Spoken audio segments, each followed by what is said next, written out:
Well, let's talk about the impact of AI. And, it wouldn't be a WealthTech podcast if we didn't talk about AI, but how has AI impacted your particular business? What are you seeing, and how should family offices be thinking about adopting AI?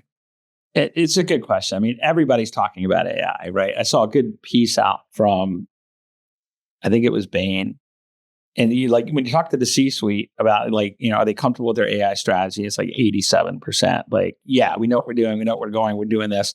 But the people that are actually doing the work and everything else are like, how confident with your firm strategy? It's like 37%, right? And we have one. Yeah. And I think everybody's talking about it.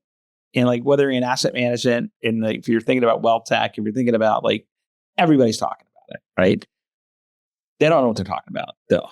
And you see all these things written up about the applications for AI. And I certainly love Rebecca Gooch at Deloitte and the pieces that they come out with. But AI for AI's sake is silly. What it is what applications are we empowering with AI and using agents to go solve other problems with, right? So for us, data reconciliation makes sense.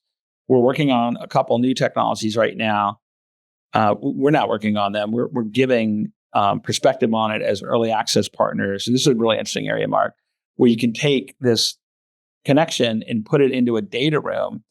And we have a family office that we're working with here in Houston. It's a startup family office, about $4.5 billion. And it'll help you do your deal analysis. So if you can actually have the agents go in and they know what you're looking for as an investor, you can mitigate certain things that you would never invest in. You can make all kinds of strategic and structural issues, and it can help you make those decisions. Omni was trying to do that out of Salt Lake a few years back. They were backed by SVB and a bunch of different folks. We like them a lot. We tested data with them. We wanted to help them build their product, and the technology wasn't ready yet. The technology is ready now, and that can really save you 3-4 days worth of analyst work. And think of that, you could go look at hundreds of deals, right? And then come back in and it's going to tell you, it looked at 100 deals, Mark, here's 3. Based on your particular profile that you feel comfortable with that investment approach. You want founders that are operators that are in a particular investor rights field. Could be anything, right? Yeah. There's all kinds of different things that you could put in there from a direct investor standpoint. Right? Dilution clauses, all kinds of different things. If you're looking at venture or co-invest, right? That's fantastic. Right. And so with the folks that we're working with at this really cool venture firm that we're close with, they're super optimistic that in 6 months, there's going to be so much more advancement than even where we are today in these things, which is amazing. It's exciting and it's frightening because how obsolete are the companies that people have that they've been working with that are 5 years old? And we all know how painful an implementation can be. My goodness. Right. And then they have to get off software that you barely have been on. I think the agentic AI for the investment professionals in particular, I mean, those are your expensive resources. The amount of deal flow that family offices see, they can't even, correctly kind of manage that kind of data tsunami. But if you can apply, AI to that particular problem, so then you're really looking at the stuff that truly meets your criteria, you'll be able to identify the outliers on that. I think that's tremendous. Even on the public side, sending these agents out to listen to all the analyst calls and just summarize all that information. You have a 10Xer now of your investment professionals. There's a company called Boosted AI. It's a Canadian company. Right. And I was blown away when I saw the demo. It's just it's amazing. Right. And you can think of the applications of that. So when we met with them, it's public market analysis scenario. You can say, what 20 stocks do I want to have if this is my thesis or in this space, right? It's going out to 175,000 different databases and you can sit there and watch it, build this thing for you. It's going to take 6 or 7 minutes, but it's compiling so much data and coming through and showing you that the analysis and why. And so I go to them, and we're working with 3 other companies out of this venture firm to go pull in with agentic AI portfolio company level detail on a private equity fund, right? So that you can really know what you own and you can shock test the portfolio. So I go to the guys at Boosted, like, well, what if we have an energy shock? What happens if we go into a more negative interest rate environment? Who knew? What if we have a tariff shock? Like, you can have all this analysis and you can run it against your publics, but you can also run it against all the holdings in the privates. And so now for the first time, I think, well, maybe not for the first time ever, but maybe more readily available, people can go in and say, how do I hedge my private equity exposure? Right? At the portfolio company, or where do I express my next dollar? Why do I do it this way? So, most of us, most family offices are buying things because they're presented to them, or they're connected to different people for deal flow. But if you really knew where you were underweight and you wanted to have position in there, maybe ag tech or Lord knows whatever, it could help you identify those things, help you identify the gaps, and then help you think about hedging it or leveraging it, right? If it's working really well and you really like it, like, what other things could I do to leverage what's going on in this particular space because of the success that it's having?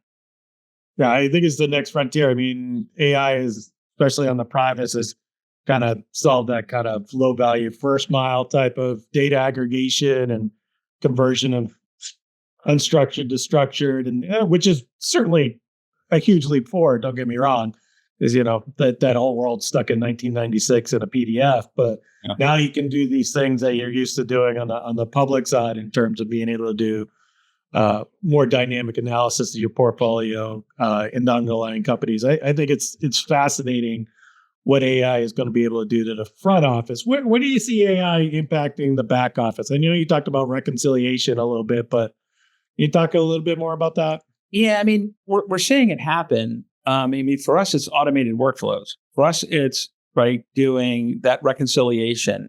When we map things out and how we're moving data is we just create rules for these agents, and then they're coming in and they're going and mapping the work and doing the work. And they're moving things from one place to another. And so this repetitive work, right? Bob Pisani at Anapar is always like, I love this expression, eliminate undifferentiated heavy lifting. Well, let's eliminate all lifting, right? And you can do this, then that helps you have so much more flexibility when you're adding technology that does have a canonical data structured environment that is interoperated and doing these different things, right? That's where we see really interesting applications for this stuff. Fascinating work that can be done because it'll help us we're very proud of the work that we've done. But the evolution of this is being able to retrieve and recall data anywhere in any format, any way you want to see it, right? Any way that you want to see it with the least amount of effort. Like, I think I penned a piece a few months ago and, talked about return on effort. Like, how much effort does it take for you to get the result that you're looking for, right? And how much of that can be automated? And in our opinion, we want to automate everything that can be. Good chunk of it, right? So the question is, does AI modernize the family office? I mean, or do you still see kind of this bell curve where certain percentage of family offices, especially single family offices, are not going to be legacy software, Excel, or does AI really be like, I have to embrace technology now? It's too much of a game changer. Well, I mean, it depends on so many things. Like, when we started the company, we met with this really amazing lady in Chicago, worked for a very well-known family office we would all know.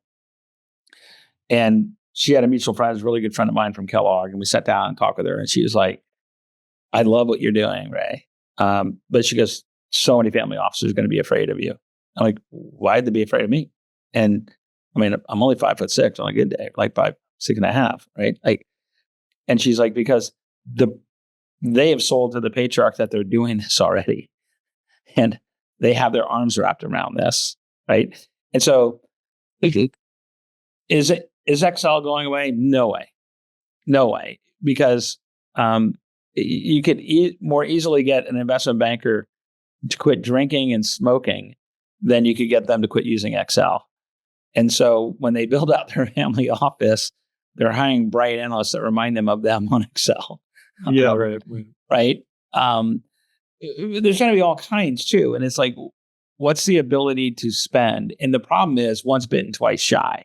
So when you go in and say, we want to go get this technology, and I feel so sorry for these people in family offices. Like I visit with people in New York in a major family office recently, top 5 guy from a major private equity firm. And I know they're going down the wrong path with their technology architecture. And I was just like, dude, let me help you. Like, tell me what your organizational structure looked like. Show me the entities. I don't care about what's in them. I don't care about anything else. Show me the sources, and I will map you a data architecture plan for you to move forward with that at least you can be comfortable with for 5 years. Because the path you're going down now, this technology that you're going down, I don't know who sold it to you, but it's going to be complicated. It's going to cost you more money. You're going to throw more bodies at it, and I suspect you're going to be rewiring in 3 years. And so you have to go back to the principal again, and they go, we need some more money. And like, why do you need more money? Well, the system we have is not working, right? Like that's hard to go. Yeah. It's tough to ask for money to get that system and then have to go back and ask for more money to fix that system. We met another really, really big family officer. They're lovely people. And they hired a consulting firm. And the consulting firm came forward and gave them their suggestion of technology softwares, which, by the way, they may have been resellers of many of those pieces.